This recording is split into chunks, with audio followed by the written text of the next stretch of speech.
inicial e do nosso bate-papo. Fiquem muito à vontade de participar, de perguntar, tá? Nós estamos aqui para aprendermos uns aos outros, tá bom?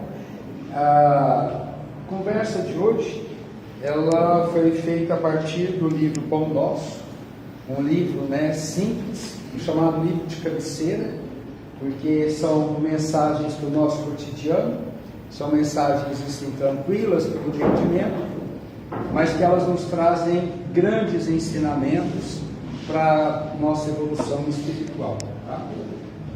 Muito bem, pessoal. O título da palestra, do capítulo, chama-se O Cristo Operante. Capítulo 35, livro Pão Nosso, do Espírito de Emmanuel. Ele começa com a seguinte mensagem, Porque aquele que operou eficazmente Pedro para o apostolado da circuncisão, esse operou também em mim com eficácia para com os gentios. Paulo, Gálatas 2:8. O que ele quer dizer aqui, Quando ele fala, porque aquele que operou eficazmente em Pedro, esse aquele, ele está referindo-se ao Cristo. Ele está referindo-se, a uma pessoa que teve um papel importantíssimo na transformação moral e espiritual de Paulo. Quando ele diz para o apostolado da circuncisão, é porque Pedro, ele teve um papel muito importante na cristianização dos judeus. Ele foi o responsável por levar a palavra do Cristo para os judeus. Circuncisão é um ato que os judeus têm, que refere-se muito a essa comunidade. Por isso que ele fala apostolado da circuncisão. Esse, ou seja, o Cristo, operou também em mim com eficácia para com os gentios. Quem são os gentios? Os não-judeus. Tá? Então, o que ele quer dizer aí é que a mesma pessoa, ou seja, o Cristo, teve um papel extremamente importante na vida dessas duas pessoas. Primeiro é o Pedro e segundo é o Paulo. Aqui nós temos os dois primeiros parágrafos da lição, bom? Então o primeiro parágrafo diz assim: a vaidade humana sempre guardou a pretensão de manter o Cristo nos círculos do sectarismo religioso. Mas Jesus prossegue operando em toda parte onde predomina o princípio do bem. O que isso aqui quer dizer, pessoal? Infelizmente, nós ainda temos o péssimo hábito, por egoísmo, por vaidade, por orgulho, de colocar o Cristo dentro de redomas. Então, nós fazemos questão, muitas vezes, de dizer que o Cristo está dentro de uma igreja católica, que o Cristo está dentro de uma igreja evangélica, que ele está dentro de um templo budista e assim por diante. E que em outros lugares o Cristo não estaria ali presente. Em verdade, se a gente olhar bem quem foi o Cristo e qual foi a sua verdadeira igreja, ele não tem lugar nenhum que ele colocou que ali era dele. Por onde ele passava, pela rua, por uma casa, por um leproso, por um cego, por uma prostituta, ali ele sempre operou, ali ele sempre atuou. Ele nunca precisou de um templo para poder fazer os seus milagres ou para agir em nome de Deus. Só que nós precisamos muitas vezes disso. E muitas vezes a gente também transforma esses lugares em ambientes que não têm nenhuma relação com Cristo. Quantas vezes que a gente vai em templos religiosos e é uma suntuosidade tão grande, uma luxúria tão exagerada, algo tão fora do contexto cristão, que a gente fica por entender como que ali você pode dizer que a casa do Cristo, se não tem nada a ver com a simplicidade, com a humildade, com o desprendimento dos bens materiais que o Cristo sempre pregou. Então, uma casa de fato, que não precisa ser uma casa espírita, evangélica, católica, umbandista, nada, mas uma casa cristã, ela prima pela simplicidade, ela prima por não deixar ninguém constrangido diante, desse lugar. Mas principalmente uma casa cristã é aonde prega, aonde determina, aonde defende e aonde exerce o bem. A gente não precisa de nada além, como diz a missão aqui inicialmente lida por ela, a gente precisa de muita coisa para a gente fazer o Cristo acontecer. A gente pode estar debaixo de uma árvore, como São Francisco fez e pregou muitas vezes. Nós podemos estar na beira de um lago, de uma represa, como Cristo fez no lago de Cafarnaum. A gente pode estar nos ambientes mais simples, mais humildes. O que importa é a mensagem, é o exemplo, é o que nós passamos. Então, que a nossa vaidade não fique nos impedindo de trabalhar.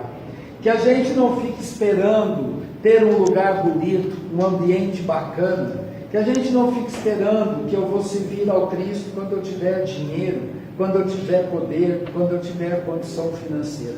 Servir ao Cristo, ele necessita apenas de boa vontade. Necessita apenas da nossa reforma íntima e da nossa vontade verdadeira de continuar o legado dele. No segundo parágrafo, diz assim: dentro de todas as linhas de evolução terrestre, entre santuários e academias, movimentam-se os adventícios inquietos, os falsos crentes e os fanáticos infelizes, que acendem a fogueira da opinião e sustentam-na. Entre eles, todavia, surgem os homens da fé viva, que se convertem nos sagrados veículos de Cristo operante.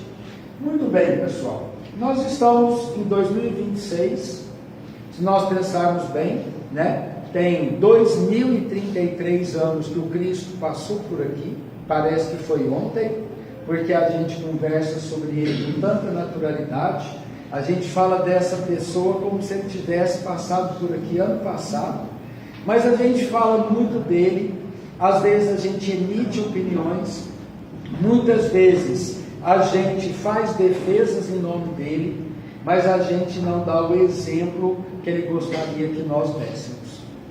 E mais do que isso, a gente vê que hoje em dia tem tantos falsos profetas, isso em todas as religiões, inclusive dentro do Espiritismo.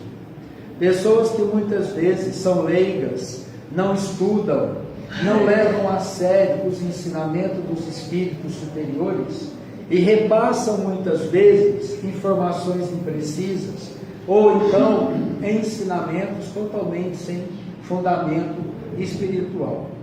Então nós, e aqui eu vou falar, nós espíritas, porque aqui nós estamos numa casa espírita e numa casa cristã, consequentemente, nós espíritas precisamos fazer muito uso do que a gente chama da razão. A gente precisa tomar muito cuidado com as nossas emoções e deixar que essas emoções, muitas vezes, nos levem a tomar atitudes que não são cristãs. Eu nem diria espíritas, que não são cristãs. Porque acima do que eu acredito dentro do Espiritismo, eu comungo o que o Cristo nos deixou. Então nós precisamos orar e vigiar constantemente. Nós estamos passando por momentos em que muitas vezes somos perguntados e é melhor o silêncio do que uma resposta inadequada. É melhor a gente silenciar ou dizer nada a declarar do que a gente emitir opiniões equivocadas e muitas vezes estimular as trevas a agir contra nós e contra os outros. E por que eu digo isso? Porque as trevas, elas estão muito mais atuantes do que nós imaginamos. Basta a gente olhar o que está acontecendo no mundo, a começar do meu mundo, pelo mundo que nós conhecemos aí chamado Terra. Olha o quanto nós estamos vivendo momentos delicados, de transtornos, de saúde mental, de suicídios, de conflitos, de guerras. Nós estamos vivendo a verdadeira transformação do planeta, de provas e expiações, em planeta de regeneração. E essa transformação, ela não vai ser com flores, ela vai ser muito mais com espinhos, com dores, do que com flores. Só que nós, que somos aí os propagadores da mensagem de Cristo, a gente precisa ser como os profetas, a gente precisa ser cautelosos naquilo que a gente fala e naquilo que a gente diz para os outros fazerem. Porque muitas vezes as nossas palavras têm força e as pessoas vão sair fazendo o que elas acreditam que a gente está falando como certo. Então, espíritos, muito cuidado. Orai e vigiai 24 horas.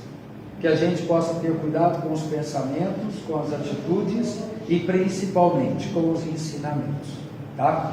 Então aqui, quando ele fala isso, né, que tem fanáticos infelizes que acendem a fogueira da opinião, é porque a gente não pode ser simplesmente achistas e opinião alheia. A gente precisa estar muito bem fundamentado naquilo que a gente tem aprendido. Tá? E isso fica para as casas espíritas o alerta. Eu ando muito pelas casas espíritas de Uberlândia e eu tenho visto que algumas casas estão perdidas. Perdidas em que sentido? Perdidas pelo fanatismo, perdidas por criar regras totalmente desnecessárias, perdidas por muitas vezes, no momento que elas precisam exercer o verdadeiro ensinamento cristão, elas deixam que o materialismo prevaleça sobre o espiritual. Então nós precisamos ficar muito atentos com essas mudanças e de que maneira que as trevas têm atuado sobre todos nós. Tá? E aí, quando ele coloca na lição os homens da fé viva, né, que se transformam em sagrados veículos do Cristo operante, aí eu quero chamar a gente para isso aqui.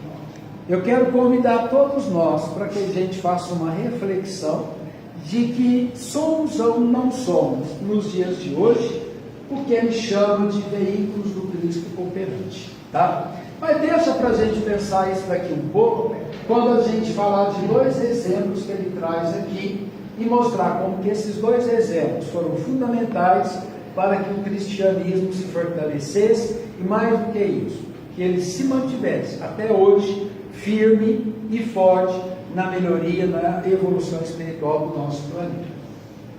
O primeiro, ele fala de Simão Pedro, né? Então, Simão Pedro centralizou todos os trabalhos do Evangelho nascente, reajustando as aspirações do povo escolhido. Pessoal, lembrem-se que o Cristo teve 12 apóstolos. Desses 12 apóstolos, ele teve decepções com vários. Desses vários, diversos negaram o Cristo quando eles estavam na iminência da morte. E poucos realmente foram, tá, para o enfrentamento, naquele momento que era um enfrentamento baseado na violência, e desses poucos, Simão Pedro. Tá? E lembrando, quem era Simão Pedro? Simão Pedro era um pescador, uma pessoa extremamente humilde, uma pessoa que não tinha nome, não tinha cargo, não tinha dinheiro, não tinha nada, mas ele confiou plenamente naquela pessoa chamada Cristo e foi um alicerce, um farol para todos nós. Tá? Muito bem. Simão Pedro é visto como uma alma nobre e dedicada, um dos apóstolos escolhidos por Jesus para ser um pilar na divulgação do Evangelho. Evangelho. Ele não fala o nome de nenhuma religião. Ele não fala divulgação do catolicismo, do espiritismo, nada. Ele fala divulgação do Evangelho. Tá? E um exemplo de superação das imperfeições humanas através do esforço e da fé. E aqui de novo uma coisa muito importante que eu quero ressaltar com todos vocês: superação das imperfeições humanas. A gente escuta muitas pessoas dando desculpismo, dizendo assim: eu ainda não estou pronto para servir ao Cristo, eu ainda não sou elevado o suficiente para vir na casa espírita trabalhar. Pessoal, os 12 apóstolos eram 12 homens comuns, 12 espíritos imperfeitos, 12 cidadãos totalmente desconhecidos e que foram unidos. Ele não escolheu os melhores, ele não pegou os mais ricos, ele não pegou o espírito evoluído. São aqueles que quiseram seguir ele. Portanto, que a gente não continue dizendo por aí que a gente não faz a nossa reforma íntima, porque ainda somos muito materialistas, muito pé no chão, porque ainda sou muito egoísta, vaidoso, orgulhoso, rancoroso, e a gente fica dando desculpa. E essa desculpa, cada vez que ela é dada, ela é um atraso na possibilidade que nós temos de evoluir espiritualmente. Então, nunca é tarde, e não fiquem medindo esforços e nem olhando se vocês têm ou não condições de servir ao Cristo. Na hora que Ele te chamar, vá. Na hora que Ele bater na sua porta, abra. Na hora que Ele te convidar para servir, sirva, dentro das suas condições. Se você tem um pão, doe um pão. Se você tem 1 milhão, doe 1 milhão. Independente do valor, o que importa é a energia, é o sentimento, é o desprendimento. Tem pessoas que doam muito, mas aquele muito não vale nada, porque ele não tem nenhum aspecto positivo para o próximo. E tem pessoas que doam apenas uma palavra, mas aquela palavra tem um papel, um poder que muitas vezes a gente não imagina, tá? Então, o que acontece com Simão Pedro? Primeiro, ele é uma missão de liderança e serviço. Ele é considerado pedra e pastor, alguém com a importante tarefa de ser uma referência de unidade e firmeza entre os primeiros cristãos. Sua missão continua após a crucificação de Jesus, com a propagação incansável da doutrina do Mestre, mesmo diante de perseguições e martírios.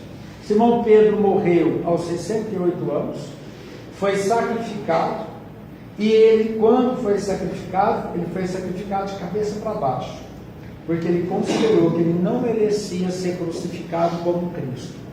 Então, para vocês verem que ele tinha plena certeza que aquilo ali era apenas uma passagem, que o que estava ali era o corpo, mas o espírito em si já tinha alçado grandes voos.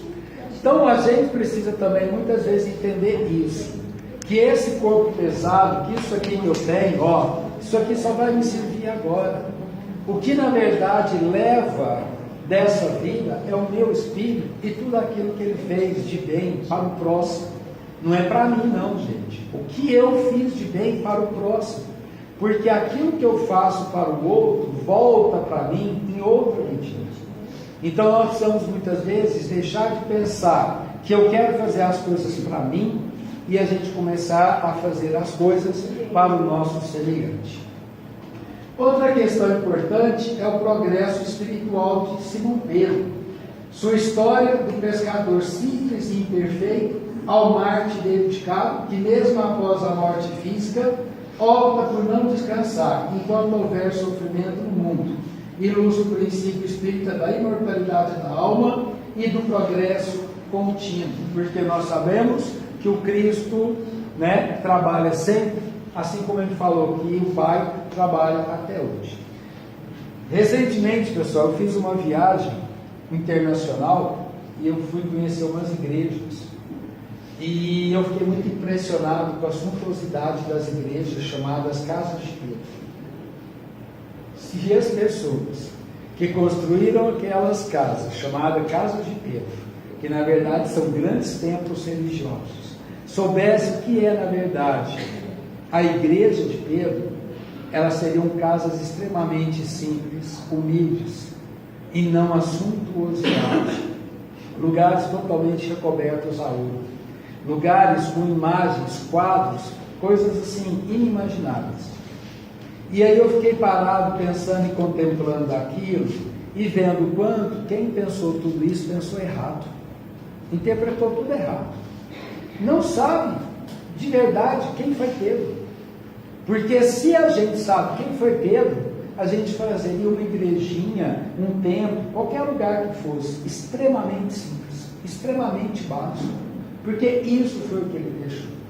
E não a ostentação que a gente vê hoje de determinados templos religiosos e que se intitulam Casa de Pedro ou Casa de Cristo e assim por diante.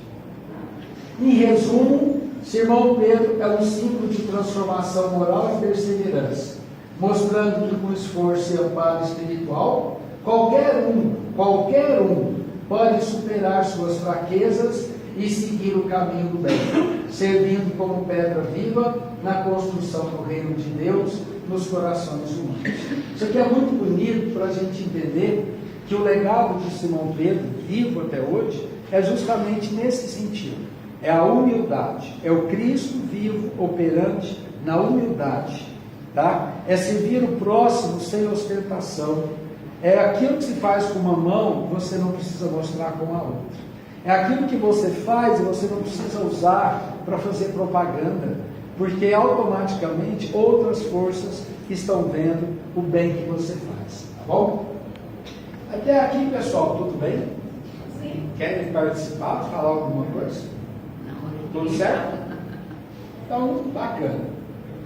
Agora, a gente vai falar do segundo personagem, que é Paulo de Tarso, tá?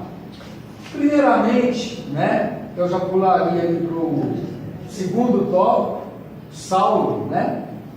Antes de ser Paulo de Tarso, quem era Saulo? Saulo era uma pessoa extremamente rica, influente, poderosa e odiosa para com os cristãos. Um perseguidor dos cristãos em escala máxima, tá? Até o momento em que ele foi convertido na estrada de Damasco, e aí então ele torna-se um dos maiores exemplos do cristianismo, deixa de ser Saulo e passa a se chamar Paulo. E hoje, eu vou dizer algo, né, que a gente escuta, mas eu não tenho a certeza, muitos dizem que Emmanuel é o Paulo de Tarso, tá? E quem é Emmanuel? Um dos espíritos mais sublimes, mais elevados, mais importantes que nós temos dentro da doutrina do Cristo, porque é ele que nos trouxe e traz até hoje mensagens importantíssimas para que a gente possa melhorar cada dia mais. Então, Paulo de Tarso é visto como uma das figuras centrais do cristianismo primitivo e um exemplo notável de transformação moral e dedicação missionária, tá? Primeiro tópico, o vaso escolhido e a conversão. Conhecido inicialmente como Saulo, um fervoroso perseguidor de cristãos, sua conversão dramática no caminho de Damasco, ao encontrar a luz de Jesus, é interpretado como um chamado divino e um ponto de virada radical em sua jornada espiritual. Ele reconheceu seus erros e aceitou a misericórdia, assumindo um compromisso de transformação. Muito bem, pessoal. Todos os dias a gente passa pelo caminho de Damasco. Todos os dias a gente caminha ao lado do Cristo. E todos os dias Ele nos convida a seguir. Nesse exato momento, o Cristo entrou por esta porta. E Ele veio aqui com vocês. Vamos, meus irmãos. Vamos seguir com a missão de evangelizar o mundo? Vamos largar tudo, bens materiais, e vamos seguir com ele para a grande evolução da humanidade? Quem está comigo? Quem vive comigo? Quem iria com ele por aquela porta? Quem abriria mão das coisas que tem para poder acreditar que Ele está lhe levando para a vida eterna? Depende, né? Poucos, né? Poucos. Eu acho que se fosse hoje, a gente ia achar isso muito estranho, né? Primeiro, eu já ia dizer que ele é um charlatão. Porque eu nunca vi ele no Instagram, nem no TikTok, e eu não tenho nem Facebook, nem LinkedIn. Interno. Então, para mim já é um desconhecido, não é? Quantos seguidores você tem? Primeira pergunta que eu faria para eles: quantos seguidores você tem? Segundo, gente, como é que nós podemos hoje saber realmente quem é o Cristo? Como que a gente poderia saber exatamente como é que é o Cristo? porque a gente não tem noção disso. A gente imagina como ele era, mas só quem conviveu com ele que talvez tenha certeza pela energia que ele irradiava. Mas mesmo que fosse ele e a gente ainda duvidasse, talvez muitos de nós não iríamos. E por que nós não iríamos? Porque a gente não está preparado. Eu não estou preparado para dizer assim, olha, só um minuto, vou ligar para a minha família e dizer que eu não volto mais para casa. Não. Eu vou colocar um tanto de outras coisas para depois chegar no Cristo. Então nós vivemos, infelizmente, num mundo tão materialista que o nosso lado espiritual ainda é muito pequeno. Porque nós ainda estamos muito presos a esse espírito que está aqui, inferior, ruim, preso à matéria e que quer mudar, mas não é tão fácil como a gente acha. Mas para Saulo também não foi, mesmo porque quando ele se converte, ele não se converte naturalmente, não é uma coisa tão bonita assim, é um sofrimento também para ele, é uma dificuldade. Uma pessoa que perseguia e agora passa a ser perseguido. Uma pessoa que matava e agora vai ser morto. É uma pessoa que abriu mão de todos os privilégios materiais, políticos, poderosos que ele tinha para não ser nada. Para ser, claro, nada para os romanos, mas tudo, no bom sentido da palavra, para o cristianismo. Tá? Missionário e educador por excelência. Dedicou sua vida à propagação da mensagem do Cristo, principalmente para os não-judeus, gentios. No Espiritismo, é um educador que compreendia a alma humana e adaptava sua mensagem para despertar consciências, usando seu entusiasmo e eloquência para semear o Evangelho. Tá bom, gente, eu não consigo seguir o Cristo hoje, eu não dou conta de largar minha família, meus filhos, meu emprego, minha casa, para seguir. Mas então vamos começar a semear o Evangelho. Vamos começar a semear as palavras do Cristo. Vamos começar a plantar aquilo que Ele deixou para nós e que a gente ainda não resolveu plantar. A caridade, a fé, o amor ao próximo, Deus acima de todas as coisas.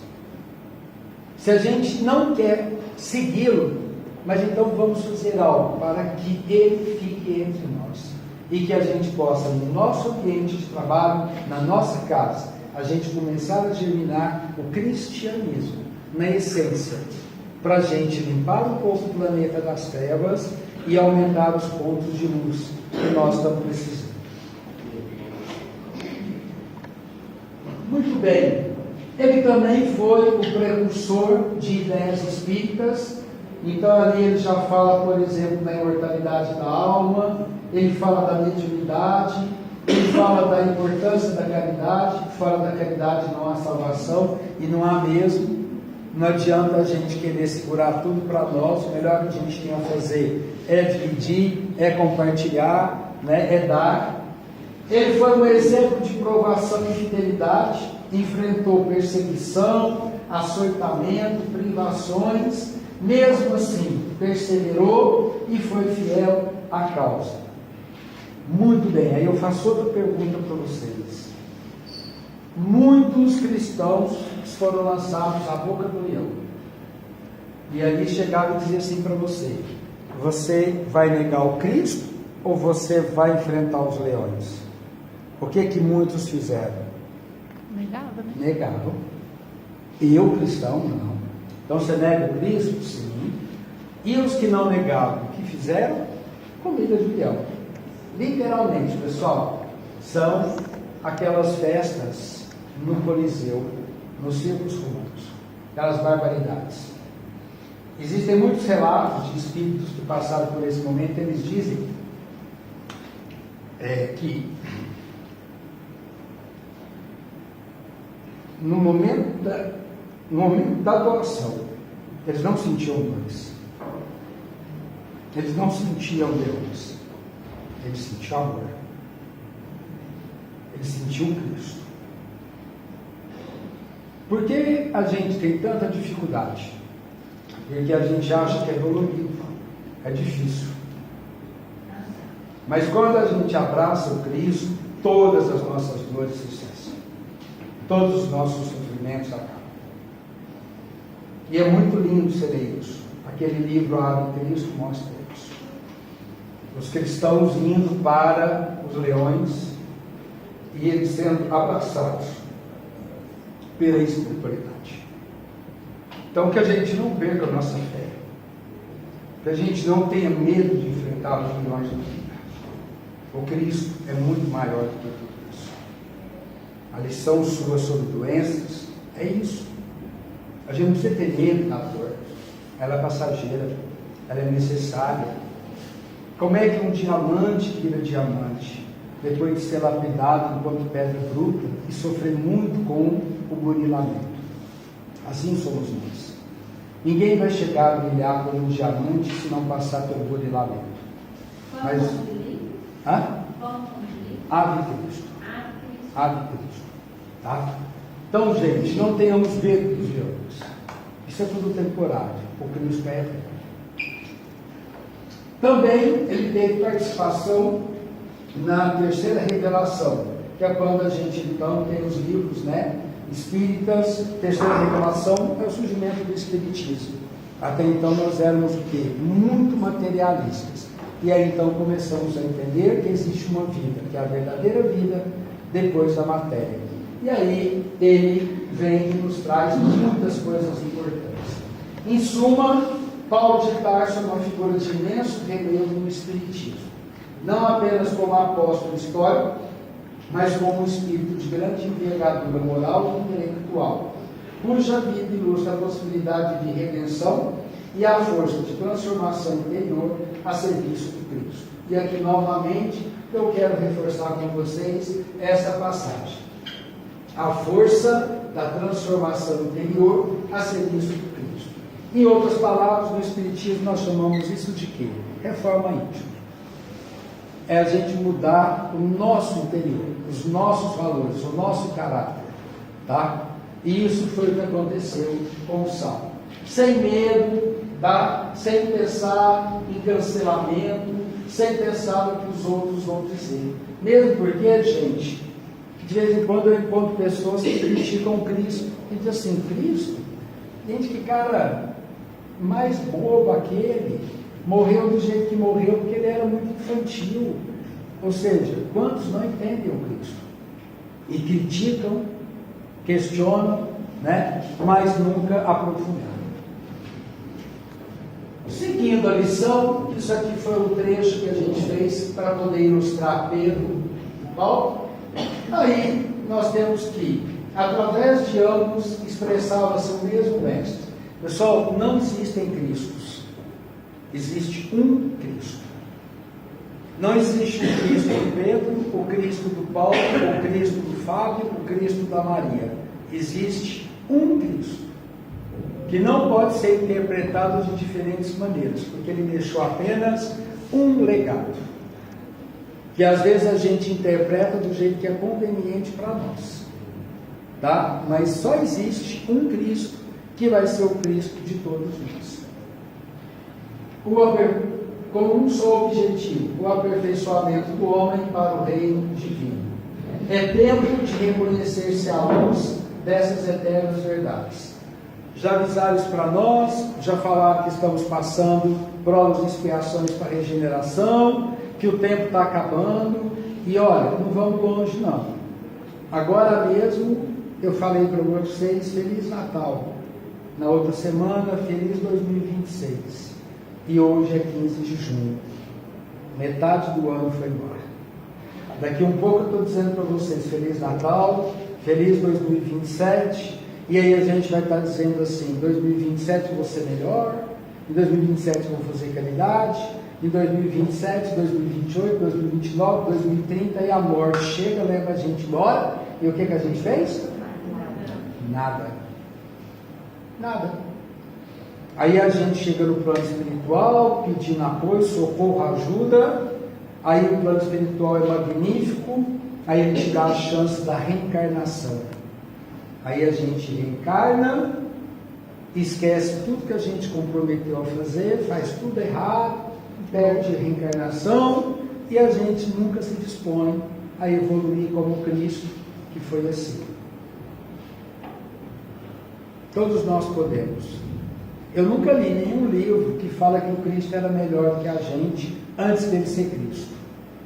Ele só fez uma coisa que às vezes a gente não faz até hoje, a melhor escolha, que foi evoluir numa escala violenta, tá? E na mesma encarnação. Jesus permanece trabalhando e sua bondade infinita se revela em todos os setores em que o amor esteja erguido às contas de supremo ideal. Novamente reforçar isso aqui. Jesus está trabalhando e a sua bondade infinita se revela onde o amor esteja erguido acima de tudo. Esse é o grande ensinamento da noite de hoje. Amemos uns aos outros, assim como Cristo nos ama. Sejamos irmãos uns dos outros, porque diante de Deus, que é o único Pai, somos da mesma família.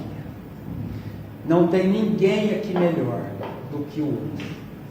Não tem ninguém aqui mais importante do que o outro.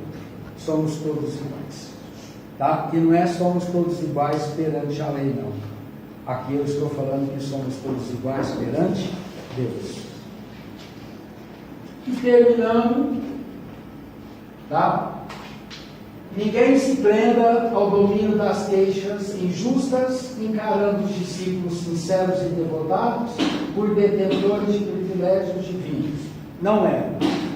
Vou dar só um exemplo. Judas. Como é que a gente lembra de Judas? A gente lembra sempre dele em que condição? Traidor. Não é isso? Então, os 12 profetas, os 12 apóstolos, não eram espíritos de luz. Tá? Eles seguiram Cristo. Então, que a gente também não fique preso a essas desculpas de que ainda somos tão inferiores que por isso a gente ainda não segue o Cristo, e nem que a gente fique se queixando da vida. Eu não tenho dinheiro, eu não tenho tempo, eu não tenho isso, eu não tenho aquilo. Há 2000 anos atrás, gente, dá para ter ideia de como é que era o mundo? Não tinha energia elétrica, não tinha esgoto, não tinha água encanada, não tinha carro, não tinha avião, não tinha internet. Como é que era aquela vida? E as pessoas viviam.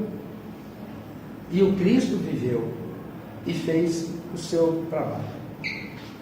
Cada aprendiz, que somos nós, se esforce por criar no coração a atmosfera propícia às manifestações do Senhor e de seus emissários. Trabalha, estuda, serve e ajuda sempre em busca das esferas superiores. E sentirás o Cristo operante ao teu lado nas relações de cada dia. Faz questão de ler de novo. Trabalha, estuda, serve e ajuda, que o Cristo estará contigo. Tá? O problema não é apenas de saber, é o de reformar-se cada um para a extensão do bem. Não adianta o Fábio estar aqui hoje falando com você, estudou essa palavra, e o Fábio não ser nada disso que eu estou falando para vocês. Só vai adiantar essa palestra para mim se ela realmente servir para eu fazer a minha reforma íntima. Eu não espero que ela sirva para vocês como ela tem que servir para mim, porque eu estudei ela, eu me aprofundei. E para eu poder falar para vocês, eu preciso ter a certeza de que isso aqui serve para a minha vida. E é no dia a dia, nas mínimas coisas, que muitas vezes a gente mostra essa transformação moral. Então, caros irmãos e irmãs, não exijam muito de vocês, não. Não saiam daqui querendo fazer coisas mirabolantes, porque não é por aí. Mas saiam daqui, e a gente escuta isso muito em todas as casas espíritas, como se fosse uma frase de chavão. Que todos nós possamos sair daqui melhores do que quando nós entramos. Não precisamos sair daqui melhores, porque em 40 minutos a gente não vai sair. Mas que a gente possa sair daqui refletindo sobre o que nós conversamos e de que maneira que essa reflexão pode me ajudar, a partir de agora, ser um espírito melhor. Começando a partir do momento que a gente sair daqui. Tá? Então, ninguém precisa sair melhor. Mas se a gente parar e pensar um pouquinho sobre o que nós falamos essa noite, já vai valer muito para mim. E na medida em que cada um daqui pensar, agir, mudar e transformar o seu espaço, será uma semente que a gente vai estar lançando para melhorar a humanidade. Para vocês entenderem o poder do bem, assistam um filme antigo, muito atual, chamado A Corrente do Bem. Tomem pequenas atitudes em suas vidas e esqueça dessa atitude.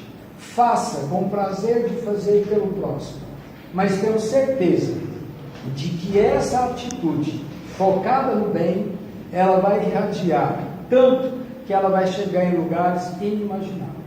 Então, façamos o bem a partir de hoje. Façamos pelo planeta, façamos pela nossa família, façamos pela humanidade, para que nós possamos também fazer pelas trevas, que a partir dos nossos bons exemplos, elas vão se transformar também em espíritos superiores. Obrigado pela oportunidade, obrigado pela noite, obrigado pela presença de vocês, encarnados e desencarnados, tá?